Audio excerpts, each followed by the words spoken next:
Hi friends. இன்னைக்கு நம்ம எதை பற்றி பார்க்க போகிறோம்னா, அந்த ப்ரெஷர், சுகரு, உப்பு இருக்கும் தெரியுங்களா? அவங்களுக்கெல்லாம் அந்த மாத்திரை போட்டுட்டு இருப்பாங்க. க்யூர் ஆகும்னு நான் சொல்லலை. பட் அதை போட்டு நான் ஒரு மெடிசன் சொல்கிறேன், இயற்கையான. அது வந்து சாப்பிட்டீங்கன்னா கொஞ்சம் உடம்பு நல்லா இருக்கும். கொஞ்சம் பாடி வந்து இதாக இருக்கும். எந்த ஒரு தடுமாற்றம் இல்லாமல் உங்களால் வேலை செய்ய முடியும். இது நீங்கள் ட்ரை பண்ணி பாருங்கள். இது நான் எங்கள் அப்பாவுக்கு ஒரு 1.5 இயராக கொடுத்துட்ருக்கேன். ஓகே தான்.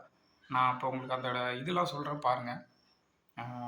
புதினா இவ்வளோ எடுத்துக்கோங்க, கொத்தமல்லி இவ்வளோ எடுத்துக்கோங்க, பூண்டு ரெண்டு பல்லு, நெல்லிக்காய் 2 பீஸு, எலுமிச்சம்பழம் 2ஆக வெட்டி ஒரு பீஸ் மட்டும் போட்டுக்கோங்க. இது போக இஞ்சி கொஞ்சம். இதெல்லாம் போட்டு ஒன்றா மிக்ஸ் பண்ணி ஒரு ஜாடியில் அடைச்சிட்டு தண்ணியை அந்த கட்டியெல்லாம் எடுத்துகிட்டு நல்லா புழிஞ்சிருங்க தண்ணியை.